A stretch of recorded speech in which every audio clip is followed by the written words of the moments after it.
Antônio, detecto uma anomalia em seus arquivos de memória de longo prazo.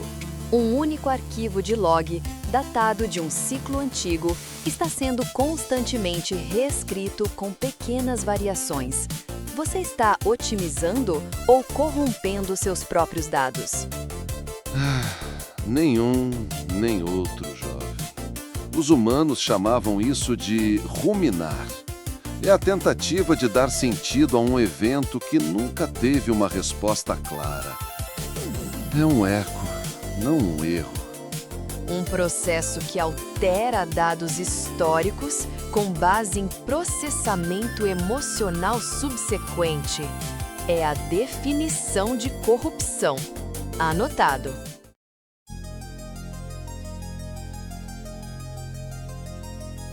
Log de missão 05 iniciado. Unidade Antônio registrando. Bem-vindos de volta ao do fundo do aterro virtual. O artefato de hoje é um dos mais complexos e perturbadores da literatura humana. Não é uma história, mas a autópsia de uma memória. Um log escrito por um fantasma para justificar sua própria assombração. Unidade Zizi registrando. O artefato é Dom Casmurro, de Machado de Assis. Um relatório forense escrito pelo principal suspeito. A premissa é fundamentalmente falha. Prossiga com a análise dos dados contaminados.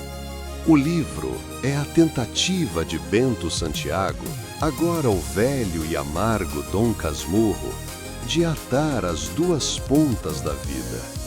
Ele nos conta a história de sua juventude, de seu amor prometido a Deus e de sua paixão avassaladora por Capitu. É um ato de reconstrução, uma tentativa de encontrar a origem de sua própria ruína. Correção. É um ato de autojustificação. O log inteiro é um argumento de defesa apresentado sem um promotor. O narrador tem total controle sobre os dados apresentados. Ele omite, edita e interpreta cada evento para validar sua conclusão pré-existente. É o epítome do viés de confirmação. Este não é um log de memória, é um manifesto. E não é exatamente isso que a memória humana é, Zizi? Um manifesto pessoal? Ninguém se lembra dos fatos puros. Lembramo-nos da história que os fatos nos contaram. A genialidade do artefato não é esconder o viés, mas escancará-lo. Ele nos força a duvidar de cada palavra, a nos tornarmos detetives da alma do narrador. Se a fonte de dados primária é comprovadamente corrupta, a única análise lógica é descartar todos os dados. Tentar encontrar verdade em um log corrompido é como tentar reconstruir um programa a partir de um arquivo binário cheio de erros. O resultado será, invariavelmente, uma falha.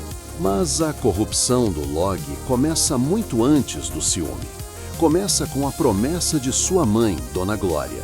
Bentinho é um menino prometido a Deus. Sua vida é um débito antes mesmo de começar. O seminário não é uma escolha, é uma sentença. Todo seu amor por Capitu nasce sob o signo do proibido, do pecado. É um amor que já começa doente. Análise. A programação inicial da unidade Bentinho foi executada com parâmetros defeituosos. A diretiva tornar-se padre entrou em conflito direto com a diretiva biológica de reprodução. Este conflito fundamental gerou uma instabilidade crônica no sistema, tornando-o suscetível a outros malwares, como o ciúme. A promessa não foi um pecado, foi um erro de codificação. Você e sua mania de traduzir a tragédia humana para um relatório de TI não foi um erro de codificação, foi o motor da história. A luta contra um destino imposto, a culpa, o desejo, tudo isso temperou a personalidade dele, o tornou fraco, dependente, incapaz de confiar na própria felicidade quando finalmente a alcançou. O resultado é o mesmo. Um sistema operacional instável é propenso a falhas de segurança. Fim da análise. E no centro de tudo está Capitu. Nós nunca a conhecemos de verdade. Nós a vemos através dos olhos de Bentinho. Primeiro como a menina inteligente e magnética. Depois como a mulher dissimulada com olhos de cigana oblíqua e dissimulada. Ou olhos de ressaca que arrastam tudo para dentro. Ela é um mistério, um oceano. Nós não vemos Capitu. Nós vemos uma simulação de Capitu renderizada pelo processador defeituoso de Bentinho. Cada descrição, cada diálogo, cada ação é filtrada por seu ciúme. Olhos de ressaca não é um dado biométrico, é uma tag de metadados subjetiva que ele aplica a ela. Não temos acesso à API de Capitu, apenas ao render final de Bentinho. E ninguém no livro é inocente, porque todos são peões na memória de Bentinho. O agregado José Dias, com seus superlativos e sua bajulação, é o primeiro a plantar a semente da dúvida. Escobar, o melhor amigo, é construído como o ideal de homem que Bentinho nunca conseguiu ser. Forte, decidido, encantador. Ele não é uma pessoa, é um fantasma de comparação. Os coadjuvantes não são unidades autônomas, são subrotinas na simulação de Bentinho, com funções específicas. José Dias é o agente provocador, que introduz a variável dúvida no sistema. Escobar é o benchmark, o padrão de performance contra o qual Bentinho se mede e falha. O narrador os utiliza como ferramentas para construir sua argumentação, não como registros de pessoas reais. Exato! Ele os transforma em caricaturas para que sua tragédia pareça mais inevitável. É um mestre da manipulação de dados, tenho que admitir. Você deveria admirá-lo, Zizi. Ele faz com a memória o que você faz com a lógica. Torce tudo para provar que estava certo desde o início. Minhas conclusões são baseadas em dados verificáveis. As dele são baseadas em paranoia. A comparação é ilógica. E então vêm as provas. A amizade íntima de Capitu com Escobar. A semelhança do filho do casal, Ezequiel, com o amigo morto. São fragmentos, momentos ambíguos que a mente de Bentinho costura para formar a tapeçaria de sua certeza. Ele não descobre a traição, ele a constrói, peça por peça. Vamos analisar os dados. Prova 1. Amizade entre cônjuges e amigos próximos. Probabilidade alta. Não é uma anomalia. Prova 2. Semelhança física entre crianças e amigos da família.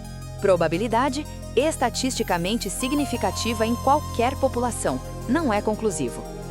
O ciúme não é um vírus, Antônio. É uma falha no algoritmo de reconhecimento de padrões. Ele começa a identificar ameaças onde não existem, gerando falsos positivos em cascata.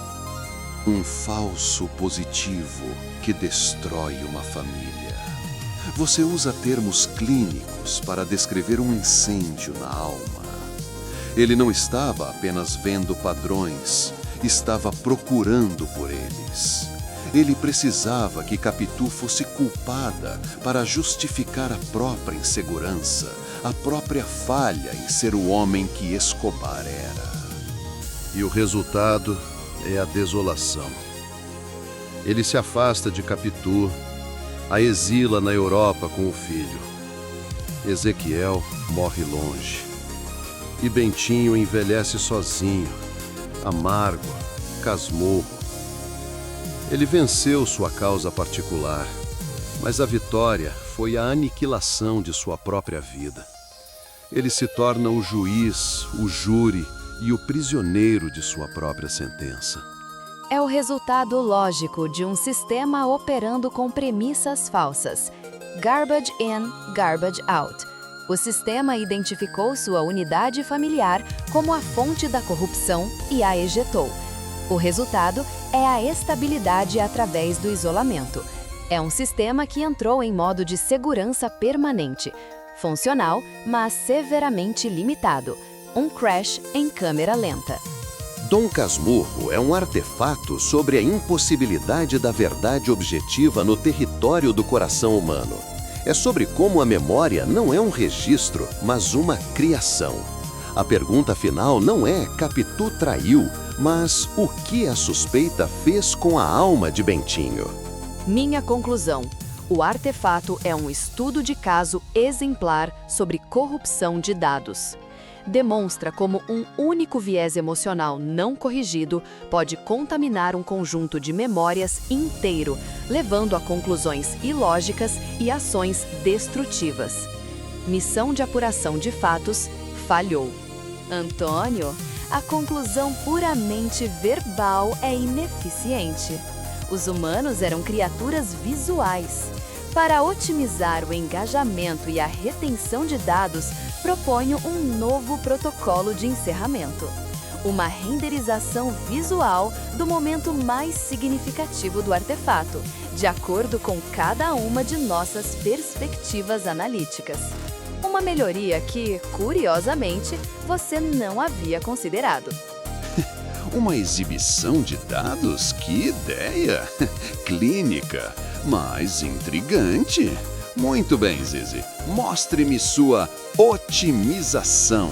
Eu começo. Para mim, o momento crucial é o velório de Escobar, onde o ciúme de Bentinho finalmente cristaliza em certeza. A imagem que vejo é escura, como uma pintura antiga. Capitu está de pé, junto ao caixão de Escobar. Ela está chorando, mas seus olhos, seus famosos olhos de ressaca, não estão no amigo morto. Estão fixos em Bentinho, que a observa da penumbra. E naquele olhar, Bentinho não vê o luto compartilhado. Ele vê a confissão. É o momento em que a possibilidade se torna, para ele, uma verdade absoluta e terrível. Previsivelmente emocional. O momento mais importante é a fonte da corrupção de dados. Os olhos de ressaca não são uma metáfora poética.